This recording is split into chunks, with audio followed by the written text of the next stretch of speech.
Hey everyone! Welcome back to Heaving Bosoms, the podcast where two best friends recap the plot of romance novels, mostly recommended by you, while staying connected and trying to stay sane. HBs, we generally record at least a week in advance, and I personally try to stay focused on the text we're recapping and the hilarity Erin always brings. This podcast is one of my means of self-care. It's also a means of escape for a lot of you, and that's important. However, things are not okay, and they haven't been since before our country's founding. George Floyd, Breonna Taylor, Tamir Rice, Eric Gardner, Sandra Bland, and countless others cannot be overlooked or forgotten. We've got work to do so that we can help affect change. If you don't know where to start, I'll include links in the show notes to bail funds that you can donate directly to support protesters all over the country, as well as a new book club started by HBs that's all about undoing internalized white supremacy. The more we, especially white women, educate ourselves about the systems we unconsciously prop up and benefit from, the better armed we are to help. Okay, let's get to our regularly scheduled escapism. Here is the fifth and final part of A Court of Wings and Ruin by Sarah J. Maas.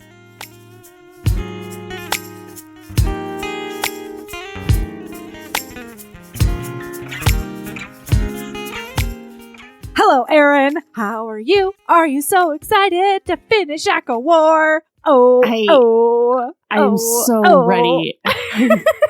My body is so ready to no longer be in this world and never come back. What? I can't. It's no more. I can't no more. I can't no more. I'm done. I will. I'll be back. Well, I'll go back and I'll read the new books, but we can't do this again.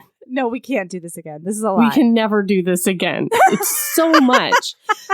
I have never talked about anything with another person as much as I've talked about this with you. Well, I'm serious. I'm so glad it's been such a good experience for you. It has been, but I'm tired. I'm sleepy. I need a nap like that cauldron. Wow. I really wish you could read other things at the same time like I do. Like, I feel now like Elain feels all the time. You know, like just... Gosh, I hope someday I grow stronger. Like, that's how I feel. All right, well, anything new with you? Yeah. Well, you told me what you wanted me to banter about. I can't do it organic. I would be terrible on a late night show. Man, this sucks. All right, Erin, why don't you tell me the preordained thing that we were supposed to talk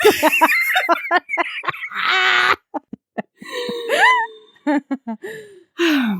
My husband, David, got some Oreos at the store. He bought some corn dogs and some Oreos. Uh-huh. What a great treat. And we had corn dogs for dinner last night, oven corn dogs. And then we both ate a normal amount serving of Oreos, a reasonable amount. Now, 2 or 3 weeks ago, I received a package sent to our HB address from an HB Ushma who sent me some Oreos. Oh, yeah. I brought those Oreos home. I ate 1 row of Oreos. Yeah. The next day, I ate a second row of Oreos. Sure. And on the third day, she ate the 3rd row of Oreos. David felt that this was a speedy consumption. I usually eat a whole thing in a day. Yeah, I felt totally reasonable. I feel like 3,000 calories of Oreos is an appropriate serving. Right? That's 1 serving. I thought so. No? Right. It's so fine. after we ate our normal serving of Oreos, I think that David became nervous that we were going to become Oreos scarce, that it was a resource that if he left unattended might be pillaged based on what had happened previously with the Ushma Oreos, which I called my special celebrity Oreos that he could not have. Yes. I said, this was sent to me by a fan? Which, Ushma, I consider you a friend. However, but in front of David, was a nice thing to be able to say too. Yeah. So he discussed putting the Oreos in the gun safe. Mm-hmm. I became upset and said that it was not fair. And then I was doing stuff on my phone and I heard a rustling in the kitchen. Crackle, crackle, crackle. And I knew that something was happening. I knew that he was hiding them in some way. That there was some subterfuge afoot. And then I got to the cabinet, the pantry, food cabinet, and I saw a box of fig bars. The Costco fig bars, of which the only good flavor is blueberry, and also I am allergic. If I eat more than 2, I have a bad day. And I have a lot of bad days because of these fig bars. And I realized that he had hidden the Oreos underneath the worst flavor of fig bars where he knew I would never go. And then I pulled them out and you could see the blue wrapper. It was such a betrayal. There's a betrayer in your midst. But you know what the thing is? Today I wanted to go get some of those Oreos. Yeah. And I pulled out that box of fig bars and I was like, ugh, so much work. Oh, no. You know what I mean? Like I gotta pull out all these fig bars just to get to the Oreos. Did you put them back? Yeah, I would have to. I'd have to put them all back in their little rows. You know, it's a Costco thing of them. No, I know, but did you not eat them? No, I was tired. I was like, I guess I'll eat fresh fruit. Erin, you let David win. I guess I'll have a carrot. Too much work, you know? Wow, maybe I should do that to myself. No, I'll just leave the fig bars out. It'll just never get put back. Oh yeah, I have to put them back. Yeah, no, I won't. Mm-mm. And then I'll be told on. Everyone will know my shame.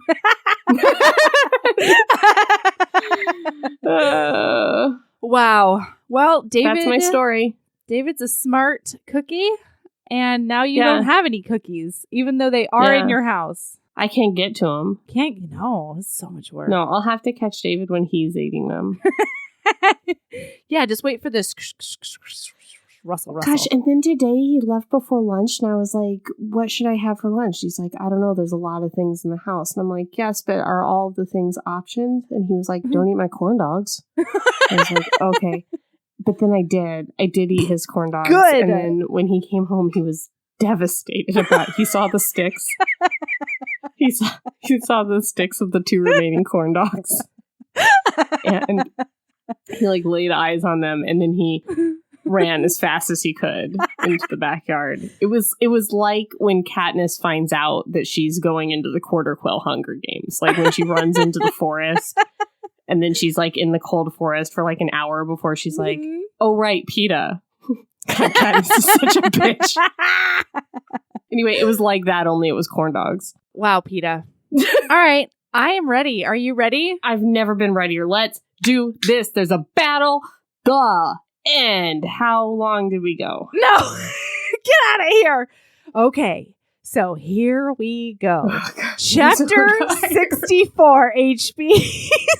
Yeah. Chapter 64. So Elain has been cauldron napped. Yes. Oh no, that cauldron has her. And so Nesta's like, there's no hope. It's over. Elain's toast. It's just us now. Way to bring the negative attitude, Nesta. That's the one. And Feyre's like, think again, motherfucker. I'm a shapeshifter. And in front of everyone, she changes her features into Ianthe, you guys. Schmurger. And then they fashion her a Schmurger costume.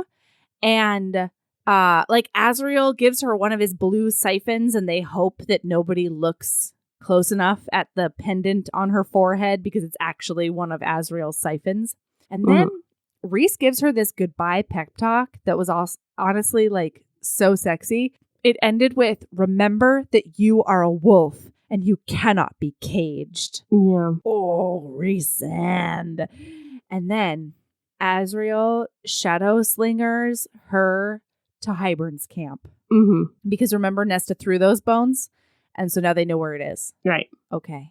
Chapter 65. Oh, I'm rolling. I'm doing it. Yeah. It's fast. We're going fast. We're going to be done in, I think this episode's going to be under an hour. Okay, so then... So then they go through the gates, and she's going through the camp, and she can hear all the weird sounds and the tortures. And Feyre realizes that Hybern's army is regular. She's like, oh, these are just people. They eat, they sleep, they talk. Shet. Yeah. Yeah, they're not like always raring for a fight. Yeah. That's not them. For the first time, Feyre realizes the humanity of her enemy. So here we are at chapter 60, what? Feyre. All right. So then Jurian saunters up to her, and she's gotten to this like bonfire celebration where the center of the celebration is torturing one of those Child of the Blesseds. Yes. There's 2 of them that are already hung up dead, and there's another one that's currently screaming. It's a lot. Yeah. And Jurian comes over, and he tries to ask Schmurger some sort of question, and Feyre tries to be schmurgery at him, and he immediately clocks who she is and what's going on. Yeah, because he knows that Schmurger's dead, right? No, nobody knows. Or is she just so bad at schmurgering? She's just apparently so bad at schmurgering. Oh my God. I don't know, man. Okay. Because nobody knows Ianthe's dead. So then, he's like, Elain is in Hybern's tent, and also... you should be rubbing that vag all over me right now. Yeah. Because that's what Schmurger's been doing for the past few weeks. And Feyre, girl, that's not a chore. Get into it. Get into it. Free pass. Come on. She does not get into it as much as I wanted her to get. She doesn't get into it at all. She's like, ew. But like, Jurian's nice. Sexcellent. All right? Yeah. Yeah, she's not working this like the throne scene at all. At all. And Jurian fans everywhere were really mad. Okay. So then she's like, we gotta save that Child of the Blessed. And he's like, you choose her or you choose your sister. You're not getting both out of here. Because Jurian understands what it's like to be an undercover spy embedded in the enemy. Sometimes you gotta turn the other... you gotta look the other way. Yeah. Because right now you're a spy in the enemy camp, Feyre. That's what happens. Feyre's not like that. She's like, no, fucking Wonder Woman. Let's just walk across all the ditches. Who cares? It's true. She's like, if I can fuck this up somehow by being noble, boy, I'm gonna. All right. So then he's like, hey, Schmurger, let's go to my tent and see what that mouth can do. He literally says, and see what that mouth can do. And he's all in leather, and he's got that stubble happening on his chin. I'm sure of it. Yes. It's a lot. Yeah.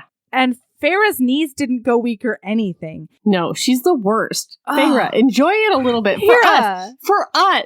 For me. Us. For listener. Think for reader. Listener. All right.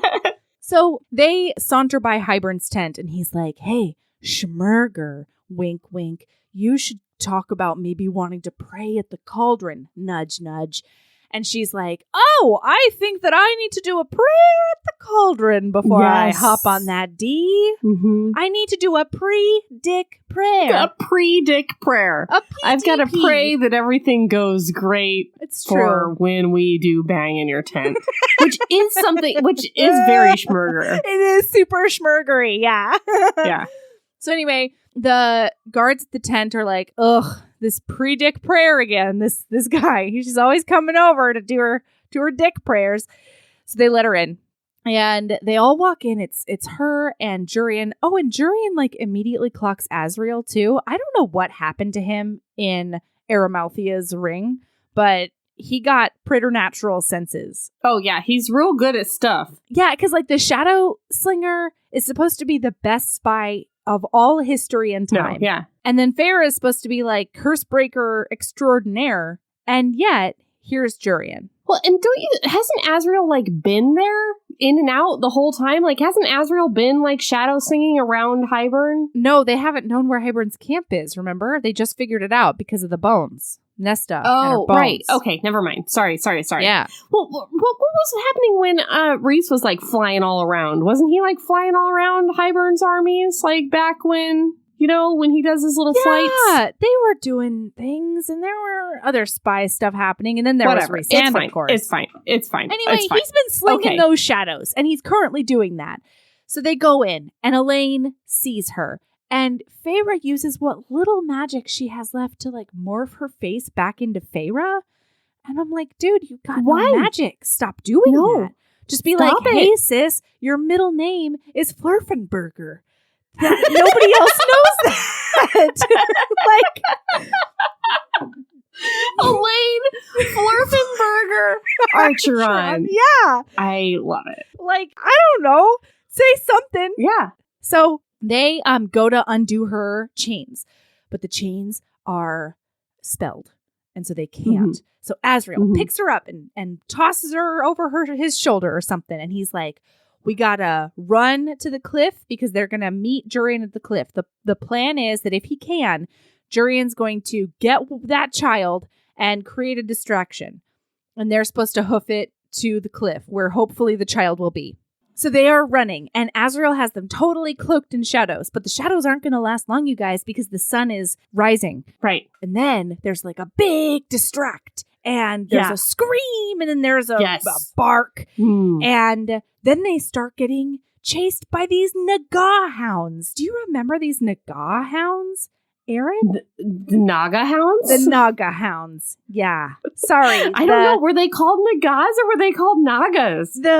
They're spelled either way, but these Magas, they are those Nagas bad. They are bloodthirsty and bad. Yeah, and now they're hounds. Yeah. Anyway, so they're coming after her. Do you think that those Magas just want to be on the bad side, or do you think that the Hybern has like harnessed them? Like, are they sentient beings, or are they just kind of like monsters? Well, these seem like a slightly different species than the Naga that are hanging out in the woods or whatever. So I don't know if Hybern like crossbred them with something else to create these territorial monsters. So they're just aminals. Like they're not like hey, those Nagas, they've sided with Hybern. No, they've made a deal. It's not like that. No. It's I don't know. Like we've never had a conversation with any of them. I don't know. I agree. I don't know either. I'm just spitballing here, so I'm glad we're at least on the same page. I just thought it might have been in there. No. Okay, and now arrows are getting shot. Whoosh, whoosh, ash ones. Oh my gosh. Whoosh, whoosh, whoosh, whoosh. And then she can feel as though something is tracking them on the side, but she doesn't know what it is. And, and she's losing the shadows, and it's all scary. Yeah. And then... Oh, wait, no, we did swing by and get that girl. Not yet, bro. Oh, sorry. Feyre gets shot in the shoulder by an ash arrow, and it's a big pain. Ouch! And then Azriel pops a blue net over it or something. He's got a magic wound thing, and he did it to her. Mm-hmm. Okay, so Azriel is currently carrying Elain, and off in the distance on the cliff, they can see that girl.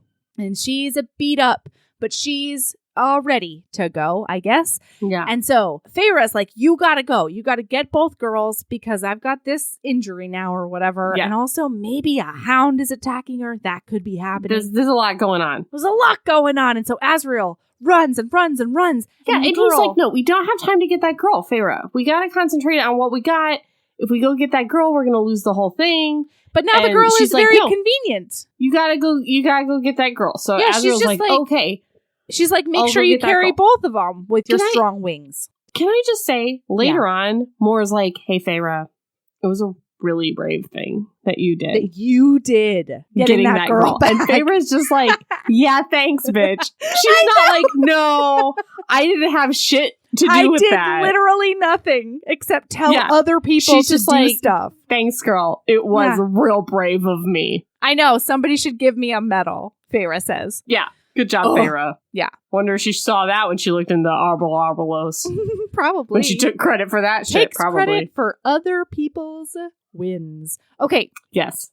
So then Azriel grabs both of these bitches and he flings himself off the cliff, but not before a Naga hound follows him and scratches all down his back and his wings. So he's trying to staunch the wounds while still flapping, while holding two other people. Wouldn't it be easier if it were one? Well, Feyre can't fly, really. She's already going to have to figure out how to fly. Oh, no. Yeah. But a Naga hound is about to eat her because she fell down. And so she shoots an arrow at one of them and murders it dead. And then another one comes and it's like midair, about to chomp her. Nom nom, the Naga Hound says. But then out of stage right comes a beast she knows very well. It's beast she has had sex with before. Oh boy, she's had those claws all up in her, and it's a bear ram cat, and he's gonna maul that everything. Bear ram cat, green-eyed incel we love so much. Tamlin! That's the one, it's Tamlin! So he starts fighting off all those hounds, and he says in his eyes, he says, run! He does it with his eyes, though, because if he tried to do it with his beast mouth, it would be like run! It wouldn't be good. It wouldn't be very cinematic. So instead, he just like looked at her with those eyes and then like squinted a little bit, and she was like, "Oh yeah, that means run. That means run." Yeah. So now she's got about 20 yards or so to get her booty up in the air with her wings, and so she's running and she gets her wings out, right? And that's a whole thing. And then she's running some more, and she's like, "Oh, I can't drag my clit on the ground. You're right. I gotta lift them up. Lift them up. Ready now? Let's flap." So she's trying to do that. And meanwhile, hounds are still coming after her. Yeah. And she's trying to go and it's not working. And then all of a sudden, a breeze scented with lilacs. It's true. A spring breeze, a green wind. Breeze. Whoosh, whoosh of flowers. And all that stupid ass spring stuff. That's the one. It lifts her up as far as it can, and she manages to get airborne because Tamlin, while he was fighting off at least a dozen Naga hounds, he sent a spring breeze to bolster her. So she jumps off the thing, and then she has to bank because a Naga hound has jumped after her too. Yeah. And she's a flapping, and she's got her Nemo wings, and she doesn't know what to do. And then Azrael's like, come over here, dum-dum. And she's like, cool, I can do that. So they start going toward the wards. And she sends the Helian curse breaker magics into the thing. And it creates a whole rift. And so they fly through the wards. Meanwhile, Azrael is actively bleeding everywhere while flapping his heart out to try to keep these two other humans aloft. Then Tamlin somehow gets away from those hounds, and he does a big running leap, and then he leaps farther than any beast should be able to go because the same spring breeze whoosh carries him through the tiny rift in the wards, and Hybern bellows in anger. And then I wanted to torture you, Feyre! And then everybody winnows away. Climactic scene over. Done. Okay. Az is in very bad shape, you guys. He is still carrying Elain because she still has chains around her wrists and ankles. Right. Except as soon as he puts her down and her sisters are like within, I don't know, stumbling distance, she just like walks over to them. I don't know what the fuck Elain was doing. Maybe it's like a hobble. I'm like, bitch! Do you not know what the fuck Elain was doing, or do you know? Bitch! Yeah, she really can't. Okay, so everyone gets healed. Oh, and Nesta hugs Feyre and says, thank you for bringing me my favorite sister. It's a sweet. Is it?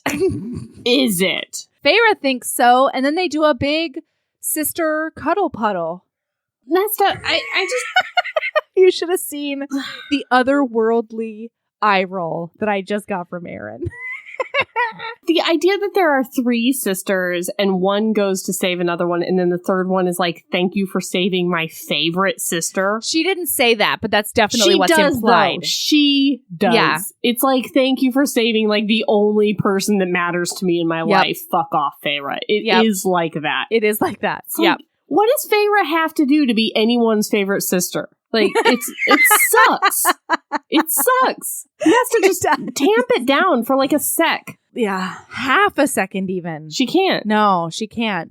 But then we get a big heart-to-heart with more. Are you not ready for that? Yeah, because Callias and Winter arrive. No, I just really real quick need to talk about Winter's army. Quadriflary characters. No, Erin! There are armored talking polar bears, there are ice stick bugs, and there are fox messengers wearing cute vests. Are you a monster? Go on. That's it. That's the whole point. I just wanted to talk about the talking polar bears. What? Blair? Bryaxis? Who? No, that human child of the blessed who we never see again. Oh, that child of the blessed. Yeah. She gets a passing name, but she gets given to the winter court because they have fuzzier animals. Yeah, they have fuzzy animals to snuggle with. She's gonna get her own vest. Nope, her own fox in a vest. I like the idea of them just giving her a vest like one of the foxes because she's a human. Here, we'll have you fit in. For your own vest, human girl. You can carry messages too. Yeah, we'll strap you to one of these sleds. That's 100% what happened to her. It is. Okay, and then Moore comes over to Feyre and she's like, Feyre, when I saw you leave, I was worried I was never going to get to tell you my truth. And so can I tell you my truth? And it's a big moment, Erin. Mm-hmm. It's a really big moment. So Moore essentially says that she loves Az, but she can't love Az like that because she likes ladies. She likes ladies more than she likes men's, but she still does like men's. So she doesn't mind fucking men. She gets like physical pleasure out of it, but she likes women on like a soul level. She can only have like romantical soul bonds with women, and that's who she prefers. Yeah. I don't understand why she just couldn't tell him this, though. Like, I get it, but, like, why not? Yeah. Why not? For centuries, her best friend, Az, has been in love with her, and it's easier for her to be like, no, I just don't like you. I'm gonna fuck this guy. I know. Because every time he professes his love, she goes and has sex with another man so that he knows that she's not into him. And it's like, the kinder thing to do is just to be like... Would just be to tell him. Yeah. I mean, and I know that very similar to our culture, especially a few years ago, but certainly still existing today in a lot of regions, it's super homophobic, right? And so I understand her hesitancy, but like within her inner circle, they would never betray her trust like that. And Valaris is a very like open city. She talks about how she knows other like, you know, gay people and Valaris and how open and great it is.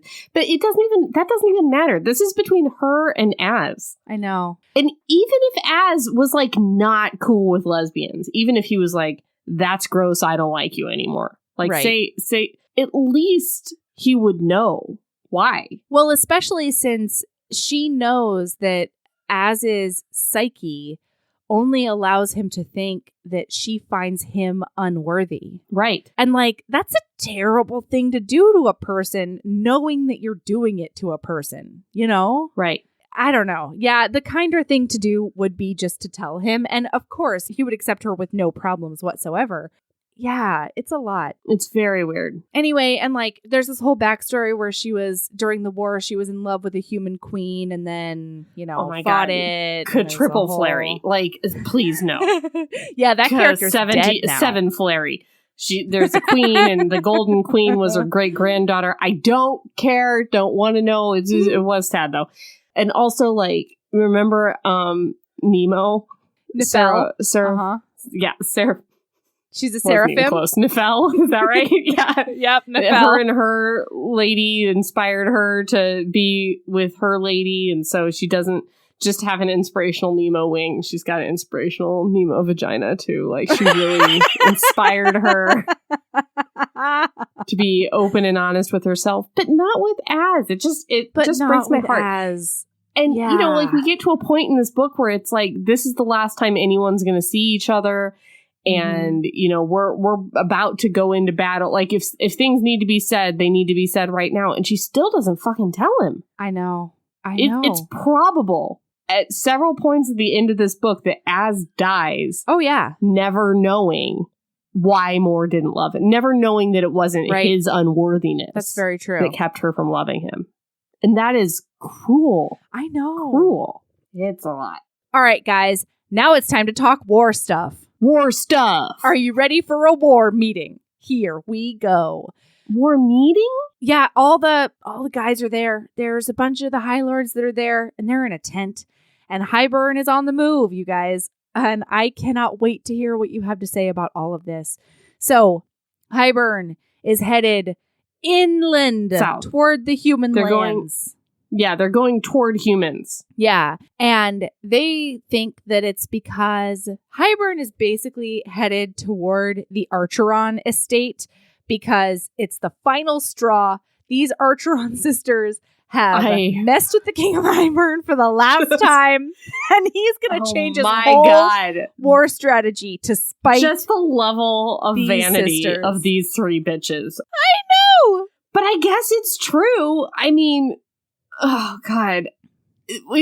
Thousands of years of fairy history has led to the culmination of this war. And we are going to base every decision in this war on both sides around these three hot dummies that just came on the scene within the last 5 minutes. Within the last 8 months. Yeah. Literally. It blows my mind. Well, okay. So I think, to be fair, his whole plan the whole time was to have Rhys and all the rest of these hot dummies running all over the place, up and down and left and right, and chasing their tails so that they were worn out and they didn't have very many magics for when they finally battled, right? Mm-hmm. And I think Hybern didn't really change his course.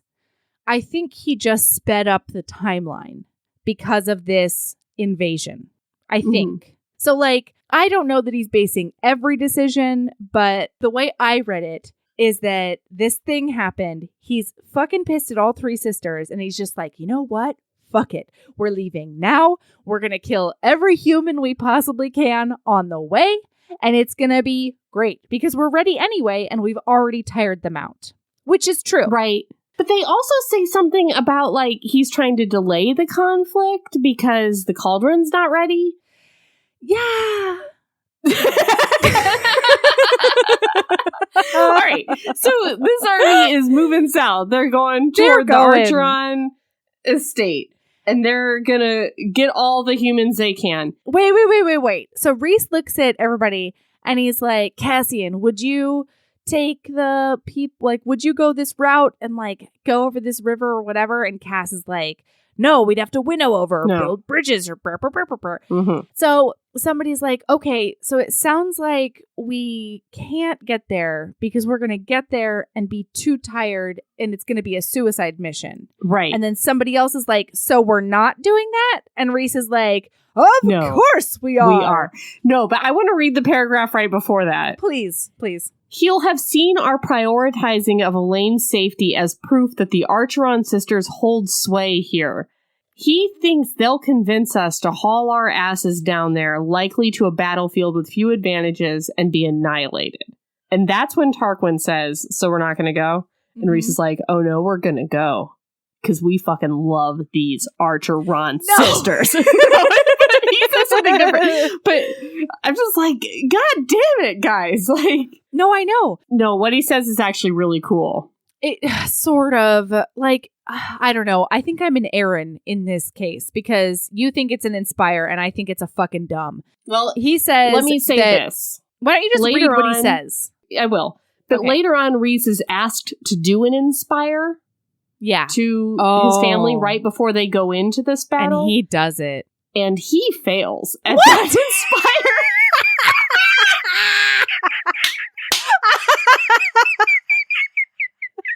Because when I read that inspire, I thought, man, remember the inspire from a few chapters ago? I wish this would have been that because it makes more sense to me about why we fight and what we're doing and what we're trying to be and what the purpose of this battle is. The I love yous have been done said. That's not saying I love you does not inspire me to go into battle. Fair. Well, anyway, I am the opposite. Does say because I think this is stupid. Go ahead. We will be outnumbered and exhausted, and it will not end well. But this has nothing to do with my mate or her sisters. The wall is down. It is gone. It is a new world, and we must decide how we are going to end this old one and begin it anew. We must decide if we will begin it by allowing those who cannot defend themselves to be slaughtered. If that is the sort of people we are, not individual courts, we as a Fey people, do we let the humans stand alone? Okay, so my whole thing is, yes, that is a great sentiment, right? But what are you proving to who when you die? Like, if you do this knowing that you're completely outnumbered and Hybern is going to slaughter you, who the fuck are you saving? Literally nobody. Like, going in tired, getting super murdered, that just lets Hybern win.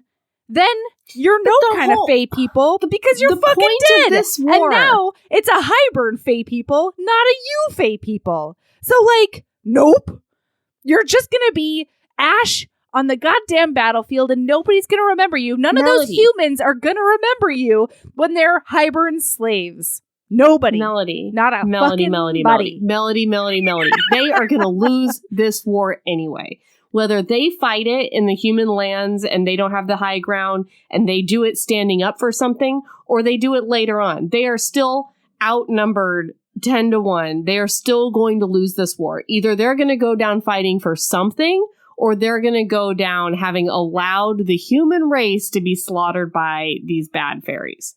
First of all, only a few of the human race. Second of all, that is categorically false. They could get more of the courts.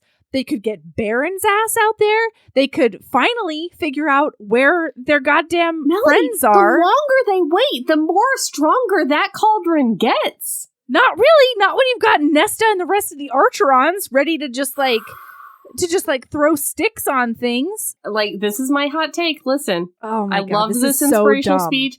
I would have gone down there. I would have gone down there. I mean, I would have too. I would have left that Children of the Blessed girl to fucking get tortured the shit out of at the last place. Yeah, 100%. I would have done that too. But yeah. I would have fought this battle. I would have too. But I definitely would have been like, I think that we can use our resources better. I certainly would have fought Feyre on her, let's exhaust ourselves even more by winnowing individual families out of the path of the army. My God, how stupid. What the fuck? They winnow... So, sorry, HBs. Feyre then is like, now we have to go save all the humans that are in the path of the army. We can't build a bridge and cross a river. But we can winnow down and get all these people. We're going to spend all night, the night before a battle, walking into these nice families' homes and being like, I'm a good fairy. I want to take you to a place that's nice. And then, like, convincing them to do it. And then using more energy to... She winnowed the horses and dogs from her estate. What the fuck? Yeah, this was so stupid. Come on, you guys. So they're exhausted and they spend all night doing that. And so Rhys, like, literally is asleep before he hits the pillow when they get back. And she's like, my mate is going to sacrifice everything. And so I need to do everything I can to make sure that we're in our best position possible, which at this point is like, what? Okay, Feyre. Melody! Sorry! If they don't go down and fight this battle now and protect these people, what kind of world? Then they've already lost. One if they where don't Hybern is this not battle the king. now, the terrorists have won. No! They have to go. I am playing a long game here. Because if they don't go fight this battle now and they maybe win, then it's not Hybern's world. It's a world in which humans aren't slaves. That's patently false. They're only saving, like, I don't know, 2,000 humans, and like I thought they were gonna kill all the humans. No. Oh, they're not gonna go kill all the humans? Why would they do that? They want them for slaves. I thought that's what was happening now. They were gonna go take all the humans and they're kill just them or make them slaves. They're just killing humans that, like, are in the path of the Archeron sisters because they want to kill people that I think the Archeron sisters care about. They would have killed all the humans at their estate, or whatever. And, like, they certainly don't, like, they would have tortured a bunch of them probably. Maybe I have a fundamental misunderstanding of what's happening. I'm just saying, I thought that Hybern was going down to get all the humans right now. No. Human massacre is on. No, all Hybern's doing is try to lure them into a battle that doesn't work. If it doesn't work, Hybern hangs out and is like, well, I guess I have to figure out the next thing to do. Because what he's trying to do is lure them down to fight without any resources. And I'm saying, if you wait 4 days, it's not going to be that many fucking humans. Never mind. Erin, agree with Melody. I thought Big Human Massacre War was happening. And I thought you were saying that they should just let Big Human Massacre happen. No, big human massacre. All human massacre. That's and not I was like, Melody, this is hot take for Melody. No, and listen, 2,000 lives are definitely worth, like, they are precious, and that should not happen. But it's not worth losing the war. Right. It's not worth allowing Hybern to probably rule for the next 3,000 years. In fact, what they probably should have done is the winnow and then not bring the army down. Yes! Yeah. So anyway, Feyre decides... You know what he actually should have done is should have taken over the minds of all the soldiers in the Hybern army and made them forget about the war. Oh, well, he's really tired, though. Yeah, I'm just saying, that's like a strategy we should write down somewhere on the strategy list. Interesting. Because he did make them all forget about Valaris, so you'd think that maybe he could make them all forget about war. Right? Once again, Erin... That was a thing that his ancestor did like 5,000 years ago or something. Not him. But he did it with the brownie batter that was left with the Aramantha. Listen, I know. Okay, so then all right. Feyre's like, I gotta go get that Ouro Boros. I gotta risk it. It's always like the night before. Feyre's like, it is. I am gonna do the thing. It's like, I'm going to go talk to this girl right now. Oh. The most important thing. Okay. All right. The thing that makes this whole decision kind of forgivable is that, I'm sorry, you guys, at the end of this meeting, Amren comes in and is like, the Suriel was right. I put those 2 pages together. I figured out a spell that will nullify not the cauldron, but it will nullify Hybern and his forces. So as long as all the maid bitches can get to the cauldron and do a conduit so that I can do a spell, then we're going to be fine. I can nullify Hybern and all the things. And so, honestly, what Rhys and the rest of the commanders are thinking is all we have to do is hold off the army until the maid bitches come through. And then... once that happens, it'll be more of a fair fight ? Which is also not true because they have, I think, 5,000 soldiers total and Hybern has 200,000, whatever. So she goes and gets the Ouro Boros and she does a big walk up some stairs and it's snowing. There's snow in there. Yeah. And it's in this... She has not slept. She spent all night doing all those winnows. Now she's doing a pilgrimage to the Ouro Boros, which she's had for like months. She could have gone in there.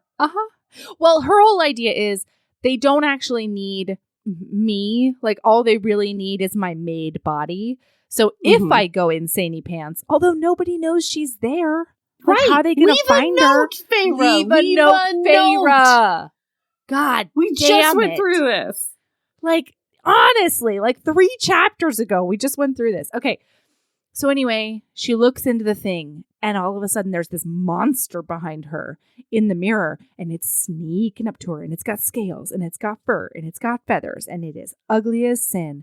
And she is ready to murder it and it goes to leap on her and she turns around and uses her Illyrian blade and shoves it up into nothing because there was nothing behind her. And then when she looks back in the mirror, guess what? She's not there anymore. She's the monster, you guys. It's the monster. And so she spends, I think, like a few hours having a conference with herself. How many hours are in this day? I don't know, honestly. I don't know. She could have missed the whole battle, just like staring into her dark self. They could have woken up the next morning because people go crazy and like spend years or whatever in front of this mirror. Everybody could have woken up and been like, ready for the battle. Where's Feyre? Oh shit. Guess everybody's gonna die. No, Rhys would have called off the whole thing to go find Feyre. Yeah, that's true. That's true. That's what would have happened. Accurate. Oof. Okay.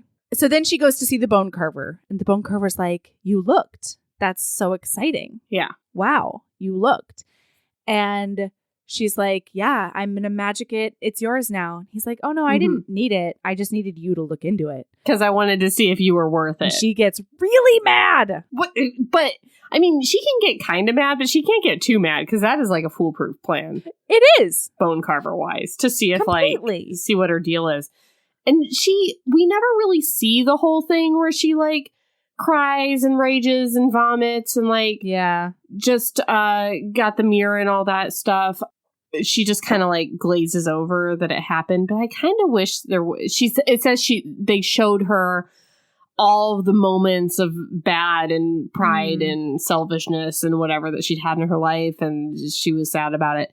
But then she accepted herself and she forgave herself and she loved herself for the good and the bad. Yeah, even the bad parts. Maybe because of the bad parts. Yeah. And I just kind of wish we would have gotten, like, 3 examples of that bad shit. Yeah, I agree. Or just maybe, like, a couple of bad. Like, it showed me the time that I blah, blah, blah. Mm-hmm. You know? Yeah, I agree. Anyway, so that bone carver's coming. Yeah, bone carver's coming now. And it's really exciting. Oh, I will say that she has a very, very sexy moment at the end of this chapter, because she says that when she reaches out to grab the bone carver's hand, she's not afraid at all. And then she said, "Good, then let's begin." Because she's going to transform him into a fae body. Woo! Yeah. I don't know. It's just so sexy that she's standing in front of this monster and she's not scared at all. I just love it. Later, like, they never really describe what the bone carver looks like in his new body. And I kind of wish I knew, because we see him doing a bunch of... They do? Yeah. It says it's a 1-line thing, and it says he had chosen an Illyrian body.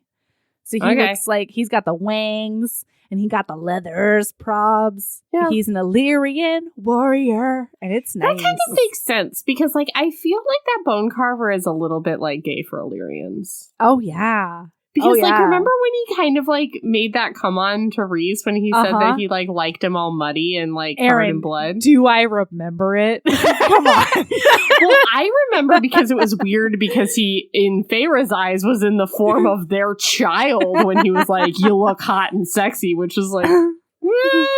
I just wiped that from my memory. I think I saw him as an Illyrian warrior. Oh, yeah. Okay, so now... it's time to travel to the battle. And so they're traveling. And Nesta, for the first time in her life, puts on some Illyrian leathers. Mm-hmm. And she and Elain looks at her sisters in all of their assets, all swaddled up close instead of in a gown. And she gets, like, super blushy.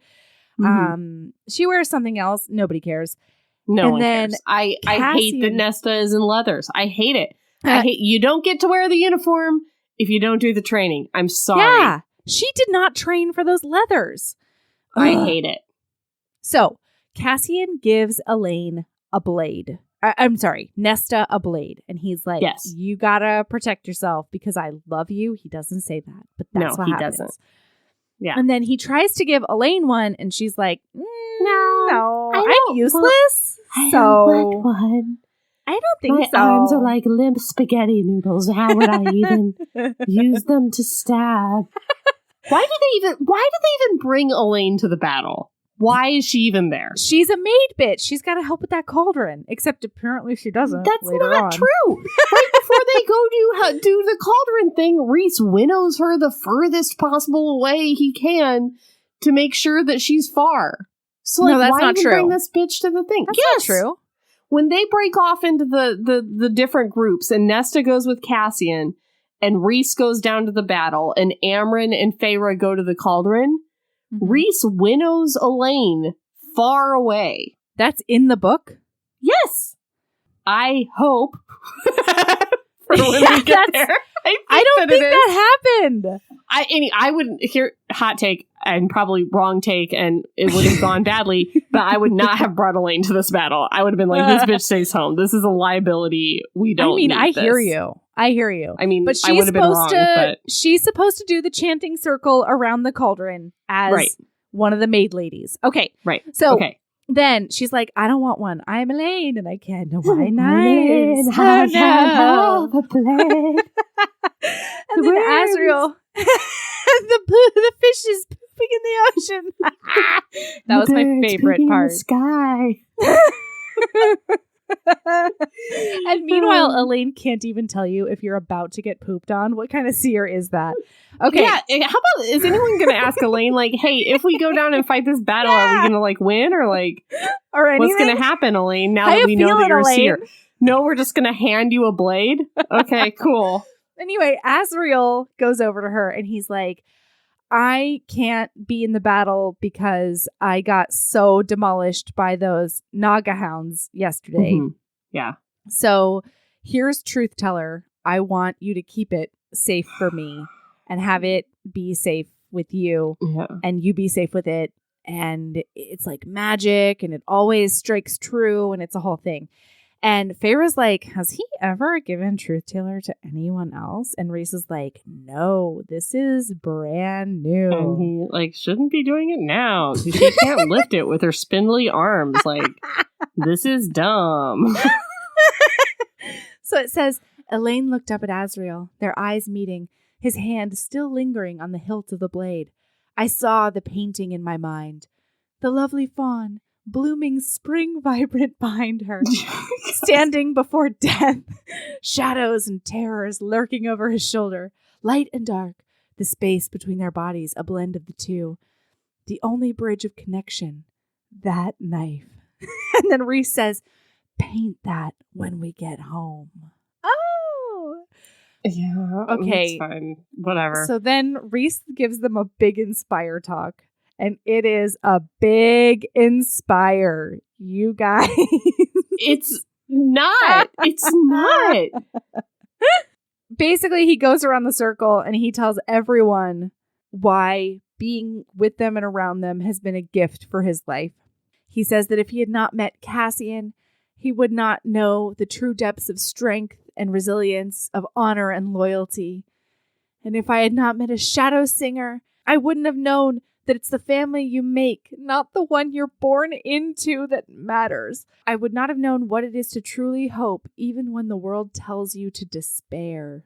Oh! And then he goes to more and he says that he wouldn't have known that light can be found in even the darkest hells, that kindness can thrive even amongst cruelty. Erin. Yeah, well, if he really would have known that, he would get the children out of the Court of Nightmares who have done nothing wrong. If Moore really did teach him that lesson, we would hashtag think of the children in the Court of Nightmares. It's true. I don't know. It's very sweet. He goes around and he says why he loves everybody, but that's not a get ready to fight speech. That's a goodbye speech. It really is. No, it's a remember what you're fighting for. It's a bit of a goodbye speech. But they do think that they're going to be gone. Like, everybody thinks they're dying here. That's the thing. Everybody thinks they're dying. That's fine, but that's not a great attitude to go into the battle with. No, it's certainly I think really he needs it like this. This is why we came here today. This is why we're fighting, because we're this is the type of people that we're protecting, and this is what we're doing today. Not like, no, totally. Hey guys, you're my best friends. That's not inspiring. Well, I think the end of the whole thing is like, it's been a gift maybe to like have known you for so long. It is a goodbye speech, but I cried. It is. No, I'm not saying it's bad. I think it's nice to say these things to the people you love when, you know, something's coming up that might kill you all. But it's not the battleground speech. It's the quiet moment before we leave for the battle. Yeah, there's no orchestra swelling in the background when he's talking right now. And you really need that orchestra, you know? Yeah. Yeah, you need that big brass band or whatever. They may take our lives, but they will never take our freedom! Slash this handful of families that are in the way of the army. Correct. Yeah, not them either. Yeah. I'm so sorry about that whole argument. I really did think it was all the humans. And I was like, it's not. Yeah. Sorry. It's not. It's not enough humans. I'm sorry. I can't believe I always assume it's a big stab. I just always think it's a big stab, and you just always think it's a small slash. I thought it was a big slash, but it is a slash, not a stab. Yeah. It's an incised wound, as Erica C. would say, not a puncture wound. Thank you very much. The stabs are longer. The stabs go deeper than they are long. Yes. And the slashes go longer than they are deep. Correct. Yes. Thank you, resident medical examiner Erica C. Okay, so they arrive, and guys, it's bad sauce. Hybern's ready, Hybern has every They have scrap all of the high ground. That's right. There's also like 17 times more of them than the good guys. And honestly, they believe in their cause more. Let's be real. Most of these high fae, other than like Tarquin and Rhys, don't actually care about humans very much. Fair, yeah. And like even Tarquin, like, ooh. Yeah, Tarquin's like, I'm trying to battle like the high fae versus the lesser fae right now. Yeah. I've got my own things to do. Okay, so then Cassian says that like if all goes well, they've got like maybe a couple of hours before they're all dead, and they're like, oh, good. Because all of the ladies need to get like they need to go through the battle and up to the cauldron to do their chanting circle there. So really the whole battle is just kind of like time filler for they've got to get to the cauldron. Here's the thing, guys. The battle is everything that happens in Quidditch. And then them getting the cauldron is catching the golden snitch. Yeah, it is. Yes. Thank you. Curtsy. Wow. Yeah. Wow. That was very nice. Thank you. Seamless. Yeah, it really was. So they're just stalling. They're just trying to keep as many people alive as possible, but they understand that a lot of their army is going to die in the time it takes for them to get to the cauldron. Because remember, they've only got like maybe 4 or 5 courts here right now. Not all 7. Okay, so then Feyre's like, hey, I've been thinking about getting you a present as a mating gift. This is stupid. I got you a mating present, I though. hate it. And then out of the mist, the bone carver appears, and he looks like a hot Illyrian warrior. And then I was talking about the tattoo. I think the like mating present being the Ouro Boros and the bone carver is cool. The tattoo is the bargain. Right, but like... She didn't get a tattoo for him. Oh!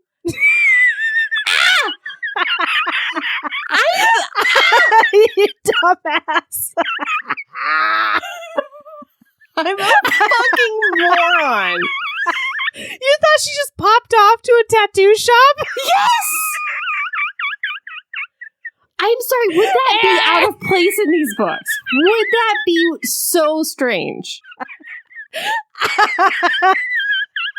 Because in my mind, she had made that bargain with the bone carver some time ago. And so I wasn't thinking that was a new bargain that would be a new tattoo. I was just like, the fuck? Like, ooh, nice. Like, I was just like, this is strange. And then, okay.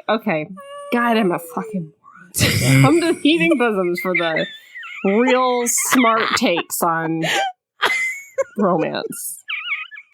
God, I'm an idiot. I'm really sorry. I'm trying to pull it together. Okay. Ooh, never mind. I loved it. It was really cool. I hated that stupid tramp stamp she got. Hey, Rhys, I got a tramp stamp of the moon. Like, okay. Oh my god. So funny. That is so funny, Erin. Stop it. Stop laughing at me in my face. Good job, I'm so Erin. tired. Ooh, okay, so the bone carver arrives, and then and Bryaxis is there too. It's just a swirl of a black. Yeah. And there's a claw that comes out every once in a while, and a wing, and a whatever. And then he's like, "You're not the only one that can make bargains." And then out of the mist, the Weaver of the Wood arrives. The Weaver of the Wood. Guess what? She's wearing a Schmurger's crown. Fucker. She is. This is bloody ass crown. It's so good. And then Rhys has a tat. And the thing is, when Rhys showed his tattoo of the moon and the star like or whatever, this polite little swirl behind his ear or whatever. I got it. I was like, yeah, that's from the bargain with the Weaver. I swear to God. Well, it is really funny because the bone carver tattoo is giant on her. I think it's like it's her whole spine. Yeah, it's her whole spine. It's like 4 moons and a star in the middle, like 4 phases of the moon and a star in the middle. It's like serious business. And it sounds really hot. Yeah. Like, That's a really hot tattoo. Is But anyone anyway, into these books, because people are very into these books. Do you think there's Yeah. anyone as into these books as like would get all the tattoos? Is she out there? Hey, girl. maybe. Give us a Hey, shout. I girl. want to see him. Yeah. Who do you think chooses the tattoo in the night court? Do you think Ooh, do you think You know what there's I'm like saying? a bargain tattoo artist that their specialty? Well, I guess what I'm like, if it were me, Yeah. if I were in the night court and we were making a bargain, do you think like I get to choose your tattoo and you get to choose mine? Or there's like some kind of magic that makes the tattoos happen? Like, did the bone carver get a tattoo as well? I don't know. And if you're gonna tattoo Briaxis, like where does that even go? Well, hold on. So I bet just it's like the darkness. Yeah, I don't know. Well, so tattoos are only the night court's signifier of a bargain. Remember? Right. Yeah. Mhm. So like so first of all, what happens in other courts? But you know? Briaxis is a night court resident. Yeah, but the bone carver is not. Right, yeah. Yeah, so I don't know. I just feel like all the tattoos that Feyre and Rhysand have gotten Yeah. for doing promises and stuff, deals, Yeah. have been like real sexy good tattoos. Of And, like, course. I just wish that like somebody would be a total bitch and be like, my tattoo is SpongeBob. So my tattoo is like a big Cartman from South Park, and it's like it's on your neck. Sorry. Mhm. Like, wouldn't that be? I think That I would be like something to be that bitch. that Nesta does. No, Nesta's not that funny. no, it's too funny for her. It is. Okay. Sorry. All right. So now the fighting begins, and the monsters are having such a ball. Like, Striga, the Weaver, is getting prettier and prettier. Every corpse she sucks the life out of. So beautiful. Mm-hmm. Briaxis is scaring everybody's pants off. Like, it's crazy. Pants are going every which way. We're so scared of Briaxis. Bone Carver's got a scythe. Swoosh, Oh, yeah. swoosh. Bone He's scythe. scything people everywhere. Yeah. Wow. And Okay. then Reese is like, hey, I'm going to do a thing real quick. And then like puts out his arm and then just like mists a bunch of people. Oh, yeah. Like 1,000 people just turn into blood mist. And he's like, see that? That's me, Reese. I did that. That's how hot I am. It's like, Jesus. So then Amren's like, I want to go now. And Reese is like, no, it needs to be more chaotic. There needs to be more things happening. And then all of a sudden, a rent in the wind appears. And Tamlin's there. And Baron is there. And Jurian is there. And all Grey there's Flurm all is these there. armies. Yeah, and Greyblurg is there too. Yeah. Yeah. So there's a human army there as well. And so, Yeah. and then Feyre uses the bargain bond to Briaxis and the Bone Carver and is like, And remember don't. that it's only enemy soldiers, you assholes. And they're like, oh. Yeah, they're like, come on, man. Like, there's Oh. not enough of them? Jeez. I know. They're greedy. Okay. So then Eris winnows right over to them. And he's like, Tamlin pulled my dad out of the autumn court by his ear, and I loved every moment of it. Oh, and now Baron's sons are winnowing through the enemy camp, setting fire to all the Fabane stock. Mm-hmm. Yeah. And so that's great. Good job, Baron's Good job. sons. Good job. That's smart. Super, super smart. So the Weaver is like clearing a path Yes. to the cauldron. Yes. The Weaver is doing a big path all the way up to the cauldron. And it is insane to me that the Weaver is such a big part of the strategy of this battle. And Reese thought it was fun to keep this secret up until battle time. I know. And now it's like, oh, follow the Weaver. And then Feyre's like, how does the Weaver even know where the cauldron is? And there's some random answer She's to got that. a really good sense of smell. Yeah, what the fuck ever. But it's like, maybe if like a few days before the battle, you could have like talked to the Weaver about like, we could have all had this strategy. Like, this is where the cauldron is, and like how to, I don't know. I just like, just some communication would have been better. I don't know. Whatever. So the maid girl gang starts heading toward the cauldron, following the path the Weaver is doing. And then Nesta all of a sudden starts fainting and vomiting and shouting for Cassian. Cassian!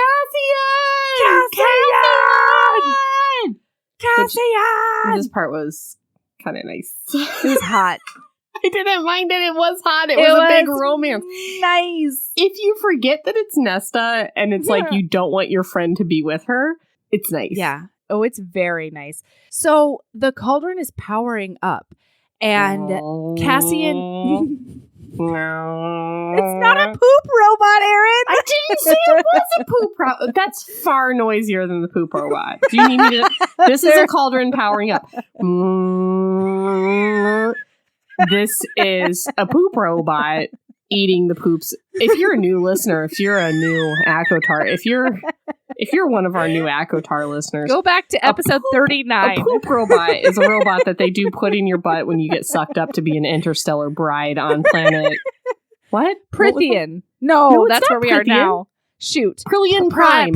So that you don't have to poop anymore once you start living with your new alien husband. You're doing a lot of butt stuff up there, okay? Yeah, so you don't have to poop anymore for when you marry your alien husbands on Prithian Prime who also happen to be cousins and only like anal. Well, they like double penetration. There's one that only likes anal. Anyway, there's a butt alien and a vagina alien. You have a butt husband and then you have also a vagina husband. Listen, there's too much to describe, but here's a cauldron powering up. Like that. Here is a butt robot powering up. Do you see the difference?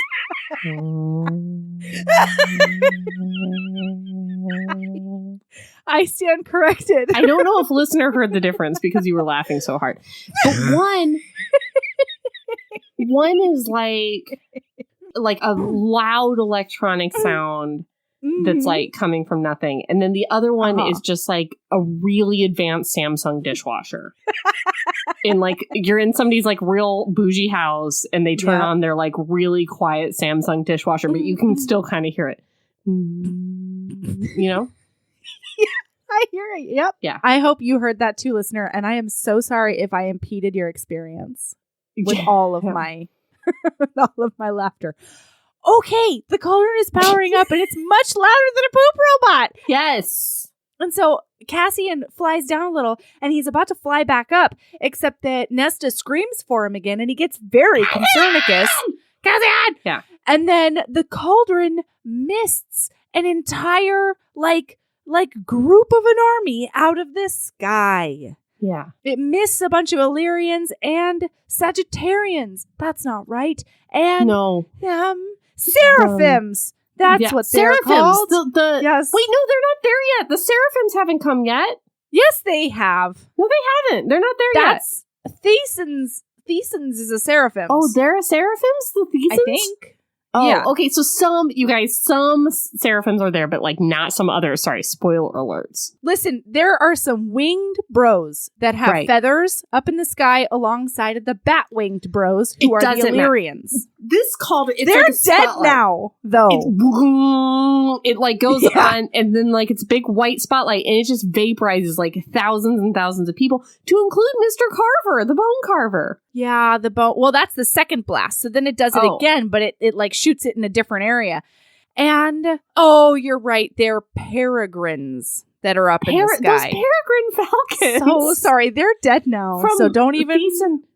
Thesan times. Thesan's peregrines. Which court is Thesan's court? Daytime? The dawn one. Oh, right. The dawn with all the pastels and the burbs. That's the one. Yeah. The bubble, the birds and the bubbles. Yeah. Yep. Okay. That Bone Carver, though, he smiles at Feyre because this is what he wanted. He wanted to go. He smiles at Feyre and then he is gone in that white light. Yeah. And she says a prayer for him and she hopes that he found the place that he was looking for. What's up? And the Weaver, right before the blast hit, the Weaver screamed a warning. A sisterly warning for the Bone Carver. And then Feyre says they had to been herself, enemies for like thousands of years. He had been afraid of her because she would surely kill him. Oh my gosh, family redemption. Oh, Okay. no. Oh, no. Oh, no. Also, if you are a new listener, Melody cannot handle a family redemption story. You guys, there's so much family redemption in this part. I have been a mess. The bone carver, go fuck yourself. How dare you? It's true. Come She on. warns him. She is a death god, and she warns him. I don't know what other kind of family redemption you want from them. No, I actually was very touched by it. Yeah. So then she realizes that the carver probably didn't test her because of her. He tested her because he knew that if he agreed to this, this is how he died forever. Yeah. And she thinks that maybe he had already carved his own death onto a bone before he got here. And she, now wants his death to be worth it. Okay. Mm-hmm. So now Nesta says that the cauldron has quieted. And meanwhile, Elain is over there puking just from terror. Oh my God. Can I read you? Can you read that? Please. Any chance we had at victory, ... What's implied in those dots is that it's gone. It's gone. It's no more. Nesta wasn't going anywhere. She could barely stay sitting. Thanks, Nesta. And Elain. Amren was holding Elain upright as she vomited in the grass, not from the cauldron, but from terror. Elain, this is not about you. All you have to do is walk to a bathtub. Yeah. Just do it. Walk to the bathtub, Elain. Same for Nesta. I mean, honestly, same for Nesta. I mean, sort of. But she's having an actual Feyre, physical I know reaction. she's got the cauldron connection or whatever. Yeah. But, get the fuck up and walk toward that cauldron, Nesta. Yeah, deal with it. So Feyre looks at Amren and she's like, you think we could just do it, the two of us? And Amren's like, yeah, I think we could. So they do get going. Yeah, they're about to go. And then Az, oh my God, Az is so fucking sexy in this moment because he comes over and he's like, Rhysand, I'm going in. And Rhys is like, no, you're not. And he looks at him and he goes, because earlier Rhysand threatened to chain him to a tree. He looks at Rhys and he goes, chain me to a tree. Go ahead. I will pull it out of the ground and fly with it on my back. Ooh. Hot. Az Hot. is so Verdict is in. sexy. Hot. Hot. Oh, yeah. So then, out of nowhere, they see coming on the horizon an armada from behind them. There's a horn. Horn. On boats. An armada horde. Horn. Why are we saying horde? Because Melody, what? a horn indicates they got there. That's all. But anyway, apparently, the horn also just says horn. So there's a big horn. And you would think the battles are loud, but every time something happens, Sarah J. Maas is like, all the army stopped fighting and turned. And it's like, no, it's loud down there, Sarah. They didn't hear this horn. Horde! So they're coming on these boats from Hybrid's behind. Armada is there. Oh no! And then they see a flappy flap of other ones, and they're flying. No. Yeah, they are. Those are those seraphims. Oh God, Melody. No, first Rhysand looks at Feyre, and he's like, "You need to get to that bathtub. But if shit goes sideways, you need to run. You need to live to fight another day. Do not be a hero," because now he knows that they're surrounded, Erin. They're surrounded, and they're definitely goners now. And so he encourages his mate to do the best she can, but then fuck off as soon as things go bad. Then more horns, more horns. And so he grabs her and he shoots up into the sky. And now, take it away, Erin. There's the flappy boys. There's more flappers. They're flying toward us. And those are those seraphims. You know, Muriel and Dracon? Yep. They're coming. They're here. They're here. They got here now. Those bird boys. And then, you know who came with the boats? Look, actually, double take. Double what? Those boats are good boats. There's so many boats. They're not bad boats. They're good boats, and they've got all kind of different flags. Yeah. The new army is a good boats. But Hybern's army is also there. Oh, I thought Hybern's army was actually good boats. Anyway, there's some different different There's good more boats. And they're coming up And behind them. They've got all Dracon kind of comes different over. flags and stuff. And they've Dracon got that. flaps right over to him, and he's like, "Hey Yeah. guys, we're here now. We didn't Remember know that bird curse queen? Yes, You know, the she's bird here. and the snow and the fire and the snow and the bird and the flame feather and the flower. The feather, the snow. Remember her? Yeah, I do. You remember Lucian left to go find that bird curse queen, firebird queen, Yeah, who I would totally be if not for financial obligations? totally. Well, Lucian did not find that firebird queen. No, I mean, he did find Best her. punchline ever when they were like, Lucian, you found her. And he's like, nah. He's like, nah. Well, I've he been just did. wondering. He found her, but he didn't find her first. Because The guess first who one- found her first? I don't Guys. like it and I don't care. What are you talking about? I hate Family redemption. Oh, God. I forgot. So, Feyre and Nesta's useless dad, who spent years just carving little carvings while Feyre If you chopped don't all the chop woods. firewood, you don't deserve Feywood. I will say it over and over again. I know he's not trying to get any Feywood, but still, he doesn't deserve it. I mean, I don't know him. He could have a I don't know him a either. midlife transformation. Who knows? That's the problem, though. I don't know him. I don't know anything about him. I don't care. Listen, shut your mouth when I'm talking to you, okay? Okay. So her dad left a while ago saying that he was like going on a merchant schmurger and they don't know where he's been. But apparently at a meeting, he found out about the threat. And so he has spent the last few months that he's been gone getting a whole army together, including but not limited to finding Vasa. That's the bird lady. Yeah. That's the bird queen, the fire and the flame. And he's rallied this huge force to come and help our hot dummies. And Dracon looks at everybody and he says, he calls himself the Prince of Merchants, Dracon said. Apparently, he discovered the human queens were traitors months ago and has been gathering an independent human army to face Hybern ever since. He managed to find Queen Vasa, and together they rallied this army. Dracon shrugged. He told me that he's got 3 daughters who live here, and that he failed them for many years, but he would not fail them this time. He named his ships after them.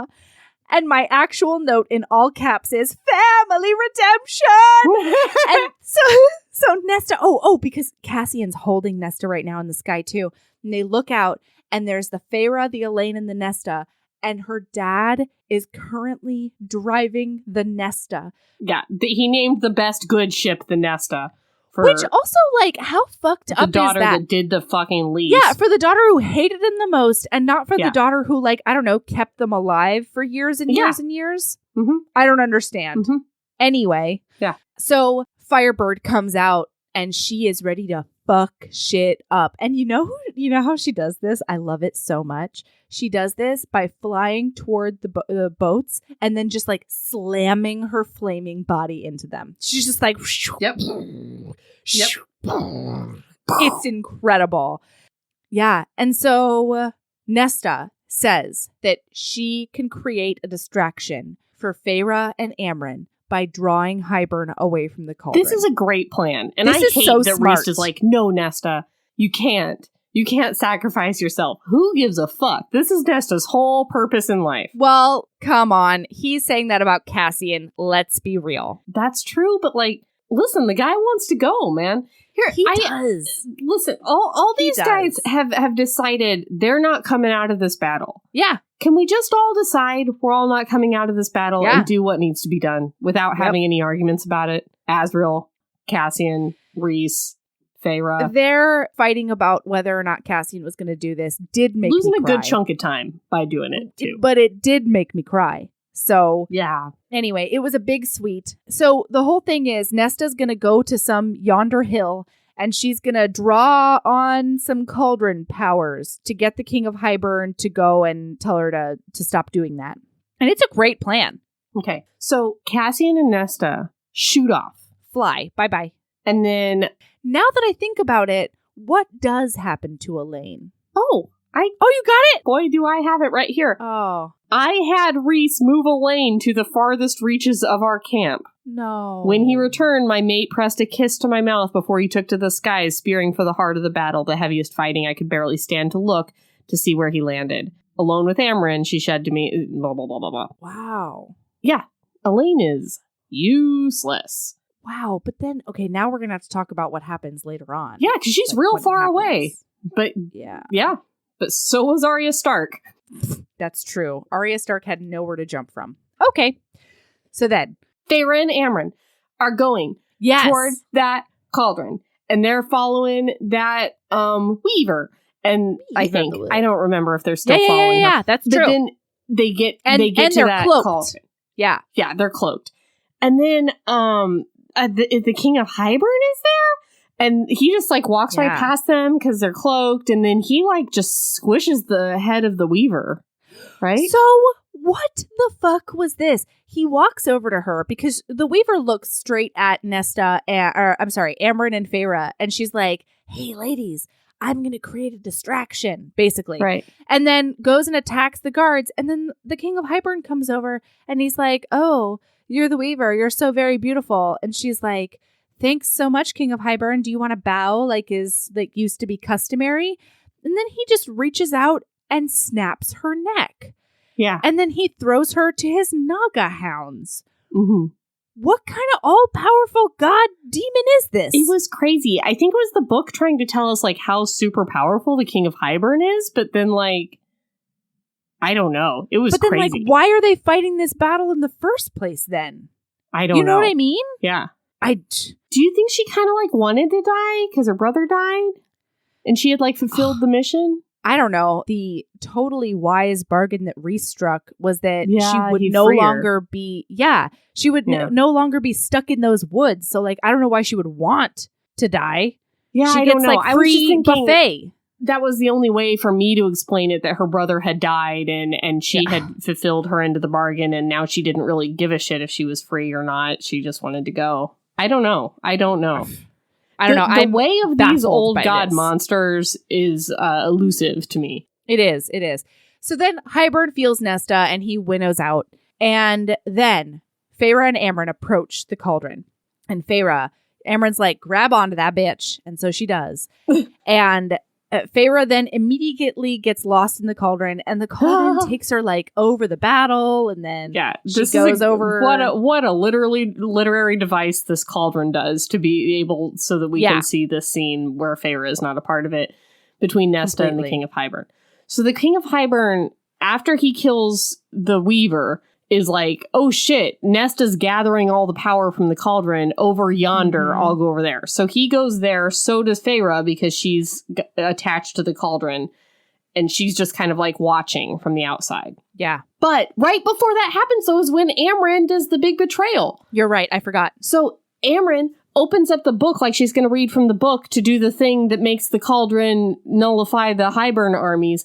And then she throws the book on the ground and then kicks it away.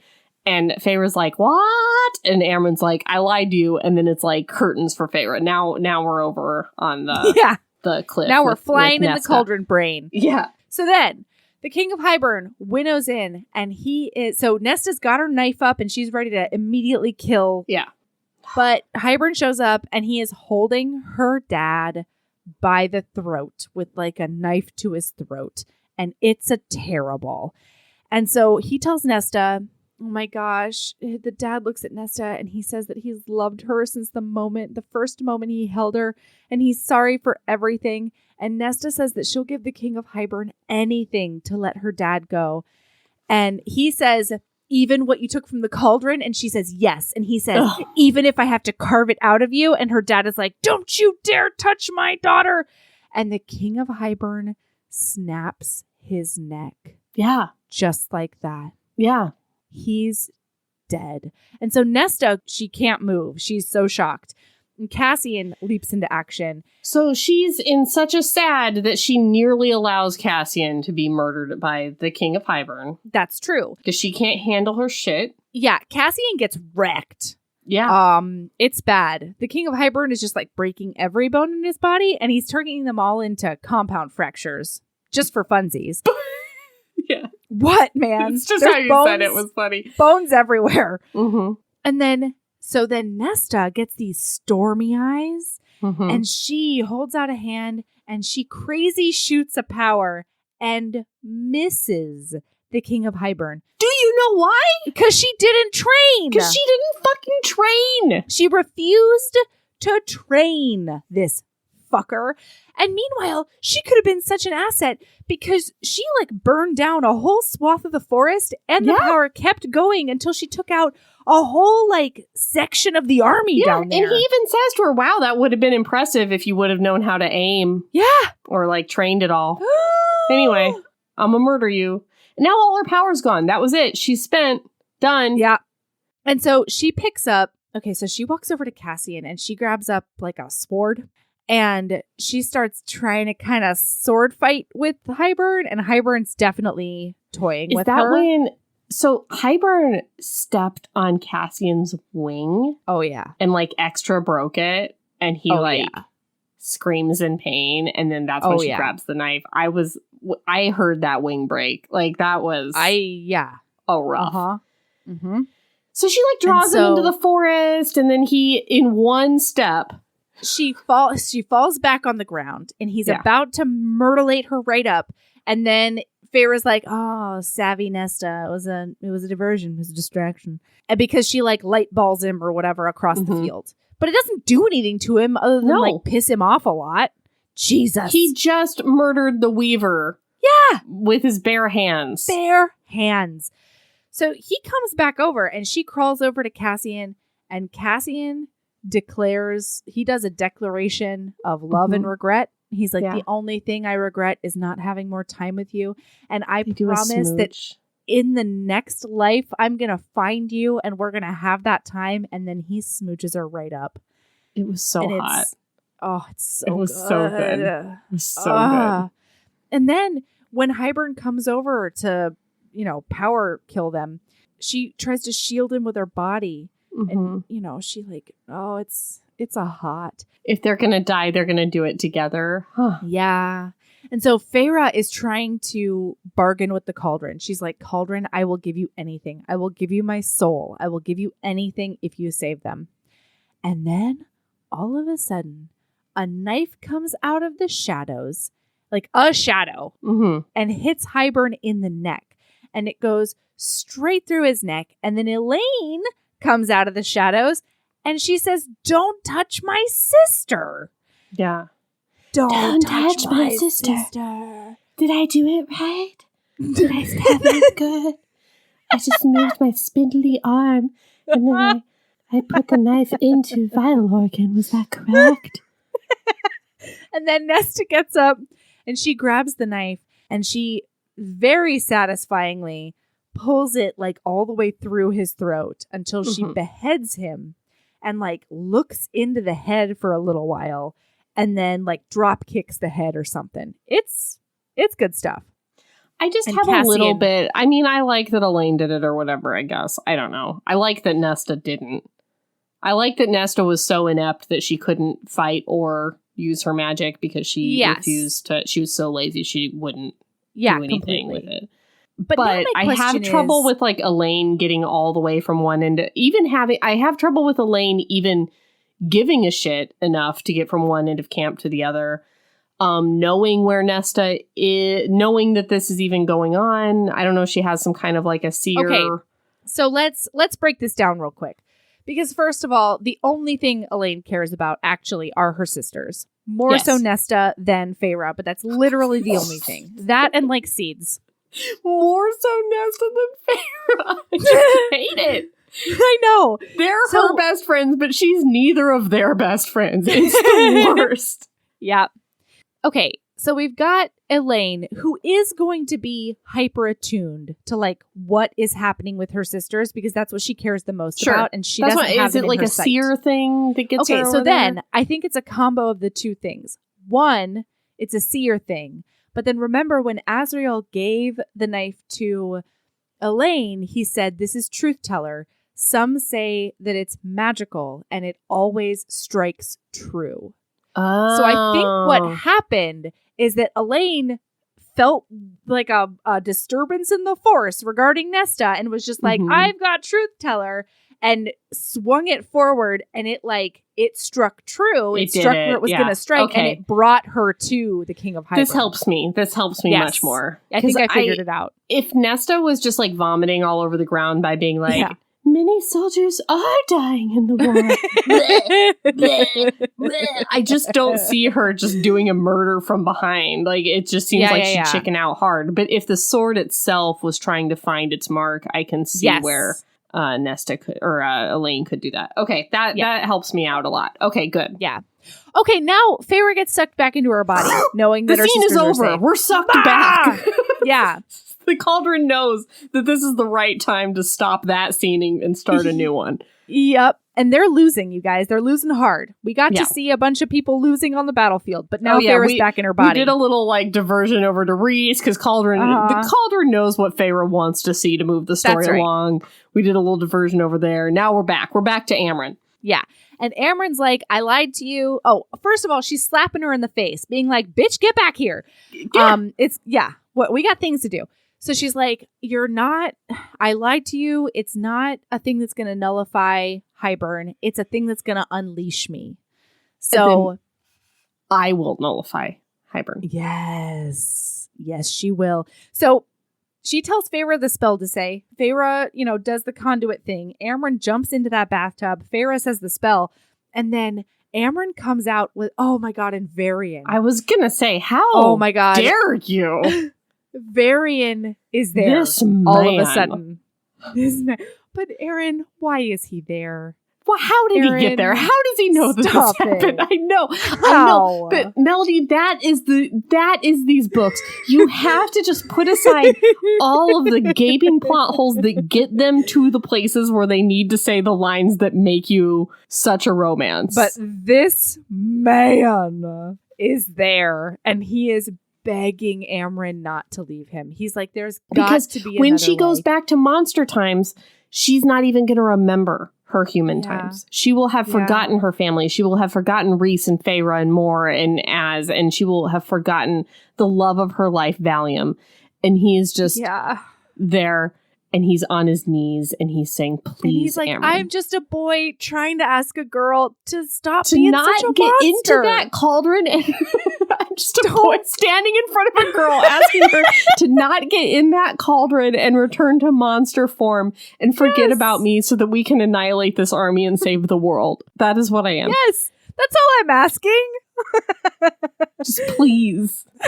But she doesn't. Oh my God! Please read her speech. It's so good. I don't know if I'm at Varian's speech. Oh, it's right there. Oh yeah, Amren smiled slightly at me at Varian. I watched them for so many eons. Humans in my world, there were humans too, and I watched them love and hate and wage senseless war and find precious peace. Watch them build lives, build worlds. I was never allowed such things. I had not been designed that way, had not been ordered to do so.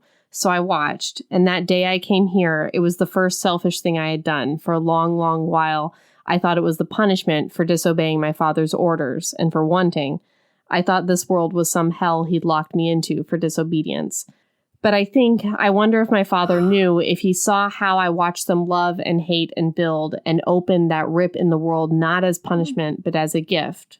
For it has been a gift. This time with you, with all of you, it has been a gift. Amren, Varian said, and sank onto his knees. I am begging you. Tell the High Lord, she said softly, to leave out a cup for me of spicy blood, because that's what she likes to drink. And then Feyre says she will, and then she gets into that bathtub. No. And then she looks at Varian and says something else. Keep reading.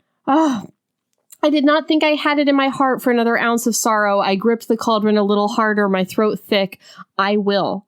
She looked to Varian, a wry smile on her red mouth. I watched them most, the humans who loved. I never understood it, how it happened, why it happened.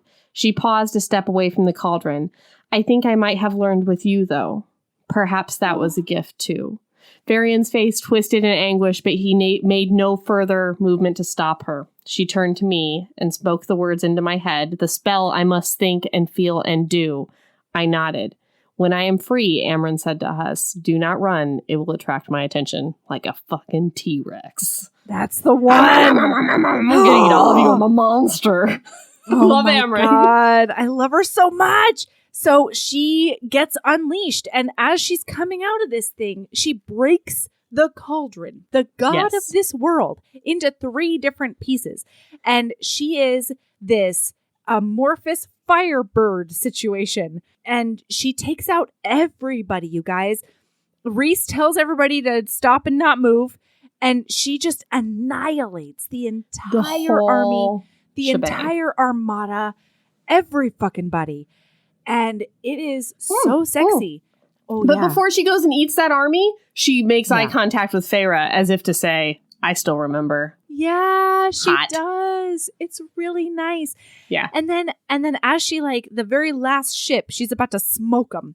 And right after the ship goes up in flames, she miss out. She's just gone. She's gone on a wisp of air. She's gone. And then they look back at that cauldron that's all broken. Oh, fuck, you guys. And the earth is like cracking and it's like opening up and it's like, oh no. There's a void. The god that created this world is dead and we need to fix it. Which means, yeah, because then the world is going to be dead. It's going to be a black hole of nothing. So Reese comes over and he's like, are you okay? Are you okay? He's like touching her all over. And she's like, we got to think about that cauldron.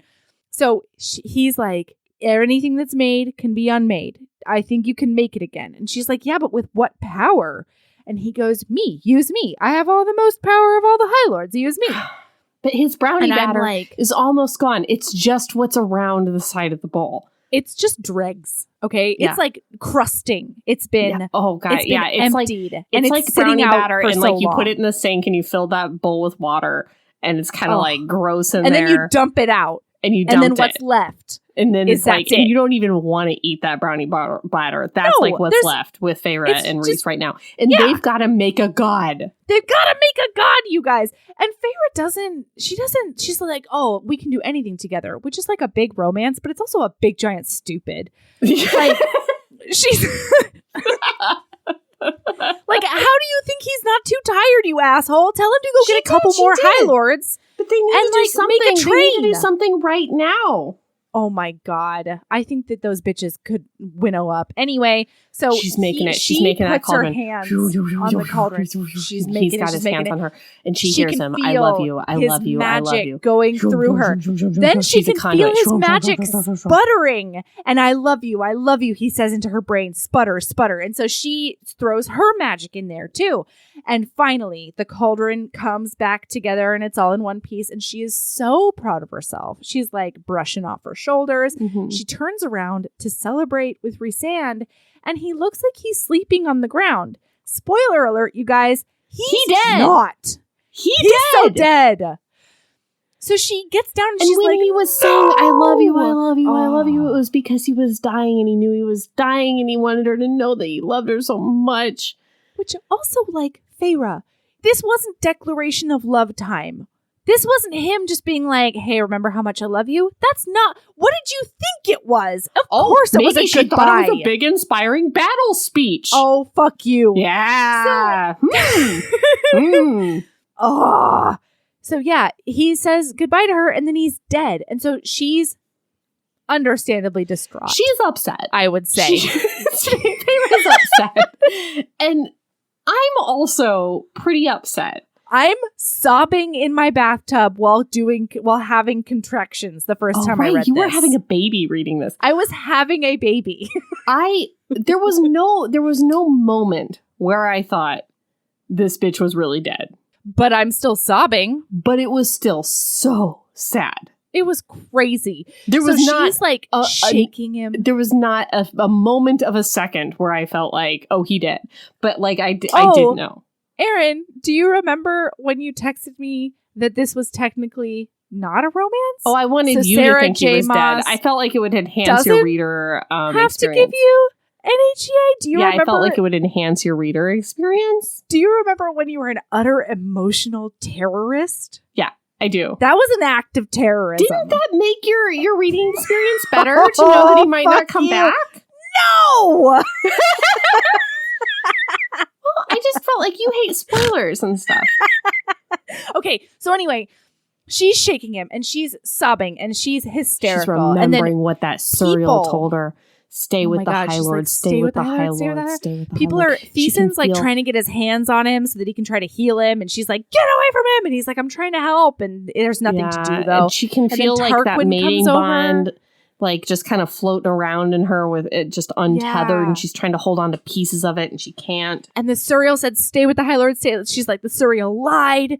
And then Tarquin comes over, and he's like, "I'm so sorry." And she's like, "No!" And then all of a sudden, she looks at everybody. She sees that like there's, I don't know, 5 High Lords there, and she looks at them and she goes, "Spit on him! Spit on him! Give him your juices!" That's right. And they're like, "Ooh, we're really dehydrated right now." Yeah, so our juices. We just did that big battles. Yeah. No, what actually happens is that Helion says, "You were a human. And we made might you be different." Yeah. For High Lords. Like, I don't know what this is. And she's like, "I don't give a shit. You try." And so Tarquin is the first one to step up, and he makes his little spitball and he puts it right on. He gives him his little kernel seed acorn. That's the one. And then a bunch of other dudes do it, and then Feyre's like, "Tell me how to do it." And so they talk her through it, and so she does it as a High Lady. And then Moore puts her knife up to Baron's fucking throat, and he does it, which is super hot, Moore. But then there's just one little pouty sourpuss in the corner with his arms crossed, being like, "I don't want to give it to him because he told my girlfriend." He's mad. Ooh, he's so mad. So Feyre looks at him and she's like, "Tamlin, please." And he just stone faces her and she's like, "Please, I will give you anything, anything, anything, anything." And finally, after a big pause, he comes over with his kernel and he says, "Be happy, Feyre." And he puts it on Rhysand. Undid me. #justice for Tamlin. Undid me. Oh my God, Tamlin. So then Feyre's like talking, like trying to talk into the void of the mating bond. And she's like telling him about the first time she saw him and when she fell in love with him and how he coaxed these like croaking, disused laughs out of her when she was in the pit of her depression and PTSD. And she tells him about the beautiful future they're going to have if he just comes back. And she's just like, she's just thinking to herself, "Stay with the High Lord, stay with the High Lord, stay with the High Lord, please stay with me, stay, stay, stay, stay, stay." And then finally she hears a thump and then a thump and then he starts breathing and then he touches her on her back and he does a sexy Rhys thing where he's like, "If we're all here, then it's either gone really badly or really well." And everybody's like, "Chortle, chortle, oh, Rhys is back." Oh! Yeah, what? I forgot. But one of my favorite jokes in this whole shebang, because there's not a lot of jokes, but man, did I laugh out loud when they were gonna like make the cauldron go back together.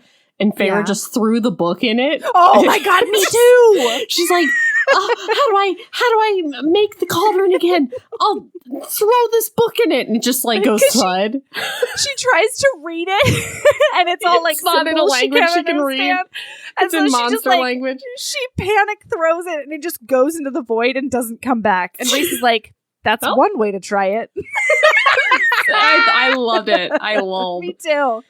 Me too. Oh, okay, man. but anyway. And then, so they're back, you guys. He's the end. Well, we are not talking about this last 100 pages. You can give me, here's what it is, Melody. 5 facts about the falling action. 5 facts. Give me 5 facts. That's it. Okay. That's all we get. Okay.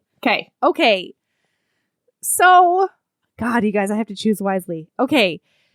1, she goes back to the tent. Fuck. She buries her dad. You guys, no, I'm sorry. That was a stupid fact to waste it on. Fuck you. Of course I did they not buried waste the dad. It.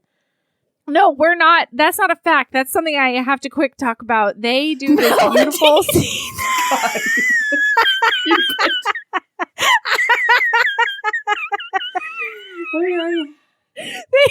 It's not like 5 facts about the falling action plus some things you want to talk about. Whatever. Let's just do it. Whatever. What do you want to say? They put him in the ground. They put dirt on him. What? That's not at all what happens. She's sad. They're all sad. It's family redemption. First of all, Elain covers him in flowers. All right, so there's that. But then she does a fairy prayer over him, and then she burns him with her fire power. And then Lucian shows up, and Lucian's like, "I'm so glad you're okay, Elain." And Elaine's like, "I think I'm glad you're okay too." And then Feyre asks Lucian what he's going to do next, and Lucian's like, "I don't really know." And Elain blurts out, "You could come to Valaris," and he's like, "That could be a thing I do." Okay, then she goes back to her tent, and she convinces Miriam and Draken to... That's one. This is one. Feyre buries her dad. No. Lucian goes and lives with Valaris with Elain. That's No, too fast, fuck bitch. you. No.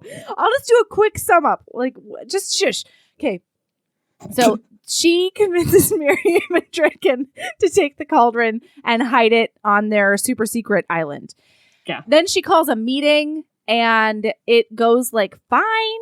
And they're chatting about like the future of Prythian or whatever. Oh, I'm sorry. First, there's just a chapter about people arriving to the meeting. Then there's a chapter for the meeting. This book. Then they go back to Valaris and they drink. And then we get a chapter from Rhys's perspective where he like hears Feyre's tinkling laughter, and the boys come find him, and the boys are like, "What do we do now?" And he's like, "We enjoy every heartbeat." And then the last chapter is Feyre and him doing a lingerie snuggle on the patio, and then him taking her for a sex fly. The end. In my brain, they fly over Valaris and do it while in the air. That's what happens. I don't know in that's my canon. brain. That's what happens in Melody fanfic. I feel like that's not canon, Melody. That's how the book ends. So congratulations. I did it in 5 facts. Good job, You did. Melody. Good job, Melody. Yeah. Thank you. All right. Okay. I have wishes. Real quick wishes. Oh, God, wishes. Okay. But you gotta I'm fading fast, girl. Okay. My first wish is that Azriel and Elain get together. I really want to see Sarah J. Maas prove that somebody can choose not to have the mating bond. Yeah, I would love to see Elain and Lucian not work out. But I do want to see Lucian be happy. Same. I really do. Well, so now I'm kind of on the fence because I really want them to figure out that they can break Voss's curse by just popping her in that cauldron and making her a fae. Yeah, that makes sense. And then she and Lucian, because he has a little bit of a crush on her. But if that doesn't happen, then I really want a Jurian Vossa book. Yeah, I can see Jurian that. and Vossa. Jurian and Vossa. But then I just don't know who is for Lucian. I would like to see a situation where the mating bond, it doesn't work out with them, but they have a bond, they're besties. Yeah. I would like to see that. Agreed.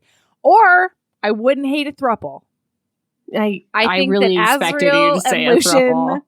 But the thing is, them. there could be other combinations. If it is Lucian and Elain, then it could be Jurian and Vossa. Yeah, but then who's for Azriel? Azriel needs somebody. Yeah, I don't know. Oh, and I really want Mor and Vivian's unnamed Wintercourt sister. Sure. Yeah, that's who I want. Or Mor and Vossa. No, I really want either Lucian and Vossa or Jurian and Vossa. I think I really want Jurian and Vossa. Mm-hmm. That's what I want. Yeah. Okay. That's it. Those are my wishes. So, Erin, do you have a lady I love? agree. Elain and Azriel are the hottest couple around, I think. They are. In my head canon, that's the best couple. Yeah, they've been... I feel like Sarah J. Maas has been setting that up. Mm-hmm. And if it doesn't come true, I'm going to need a really good reason as to why it doesn't. That's not mating bond. Right. Yeah. But I do want Lucian to be happy. Yeah. I want somebody to come out of the mist for Lucian. Mm-hmm. Okay. What's your lady love, Erin? I wish I could film what you look like right now. Soon I'll Just see something in this contentedly room. Looking at objects in her office. I have 2. Okay, give me what's one of them and I'll make it mine. Okay, one of them is the Nerd Out. Ask Alexa to play music by Nerd Out. and it's all like, it's hip hop songs from the perspective of nerddom. So like there's Fortnite songs, and there are like Black Panther songs. There's a whole Avengers song where each of the Avengers has their own verse. It's good shit. And I think that especially HBs who are at home with like, you know, nerdy teenagers, it's a good thing to throw on and have them like listen to, you know, they'll want to listen to the lyrics and be focused. Good one. That was Erin's. No, no, I was just listening. I don't even like that. No. Okay. Do you want to use it as your lady love or No, not? I don't. I liked it. What? I thought you were giving me your lady love. I am. No, I thought I was listening to yours. Oh, no. No, I'll think of something. No, I've got a real lady love. Here's Okay. my lady love. The lady love right now is, I think that some people are thriving in quarantine, and for that, I commend you. For others, quarantine is a little bit like the Ouro Boros. You might be seeing, you might be seeing your worst self. You might be seeing the inner, you know, dregs and insecurities and all the things. And so my lady love is, if this quarantine is your Ouro Boros, I need you to pull a Feyre and do some radical self-love. Yeah. You love your scales, and you love your matted fur and your horrible deeds in the past, and love how it was all your the fault that the growth. spring court got totally annihilated. I love that about yourself. Just love the growth that you have gone through since whatever that horrible deed was, you know. Love your 3-day-old sweats. Okay? Just cut yourself some slack Yeah. during this Ouro Boros quarantine. Yeah. Yeah. I have a similar one. It's like yours was Ouro Boros related. Mine is Oreo-o Boros related. If your true self will eat a whole thing of Oreos. Yep. Put those Oreos in a slightly inconvenient place. Just like it's going to take 30 seconds to get there. You're like, oh God, I've got to take the chair all the way over from the such and such and like stand on the thing to get them, and I can't do that because it will stop you from at least going back for like thirds. Because I don't know about you, I don't take all 30 Oreos in the same sitting. I'm like, I'll take 3 and I'll take them downstairs and I'll just eat my 3 little Oreos, and then I'm like, I'll just get another 3 Oreos. I'll just go up the stairs. But if you've got to like not only go up the stairs into the kitchen and to the cupboard, but then you also got to like drag a dining room chair over, and you got to get to that top shelf, and you got to get all the way to the back underneath the flour and stuff. You might not go for thirds because it's just too much of a hassle. Fair. Yeah. So put some impediments in your way, Yeah. you Ouro Boros HBs. Ouro-o Boros is... Yeah. If when you look into the Ouro Boros, you see somebody who really likes to eat all the Ouro Boroses, there you go. All right. You can find us on all the places. You can find us on Twitter at heaving_bosoms, on Instagram at heaving bosoms, Facebook, just search our podcast name and we're there. We also have a group, the Heaving Bosoms Geriatric Friendship Cult. We have a website, heavingbosomspodcast.com, where you can find the Reading Embrace. You can find our Patreon. You can find, links to our merch. It's a bunch of shit. We're getting into some serial killer romance on the Patreon. Melanie, Oh, yeah. It just occurred to me. What is it? We're free. We're done. We're free. I feel like Erin. Somebody threw me Oh into my that God. cauldron.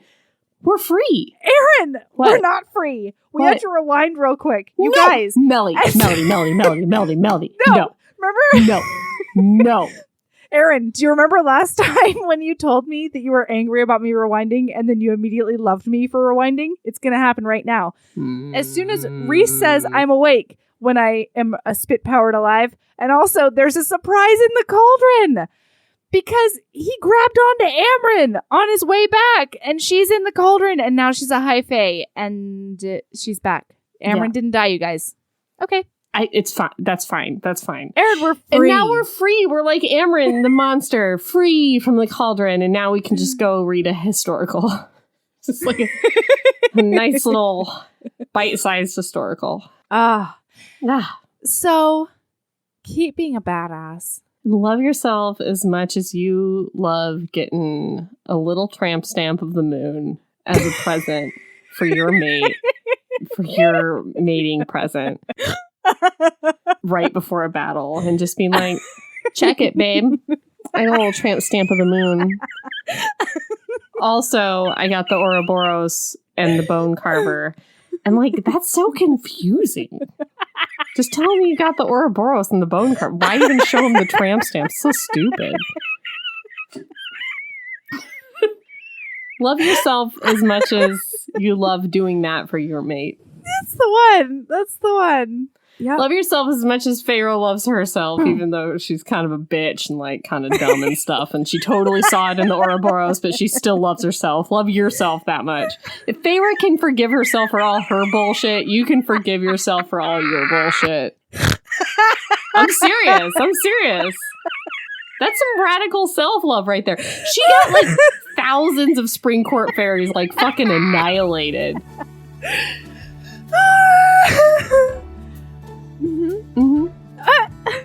Bye. Bye.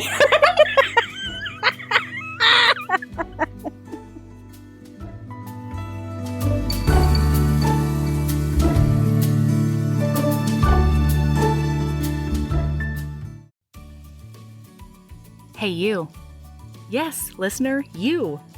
Are you loving the show? If so, please leave a rating and review in your podcast app. The 90 seconds you take to say something nice not only helps new people find the show, but it makes me super smile over at HBHQ. Also, I've had a few people ask, and the answer is yes. We are still doing the 5-star bribe. If you leave us a review with 5 stars, then we'll do whatever book you want. We're real deep into the list, though, so it might be a while. Lilas! Okay, back to the show.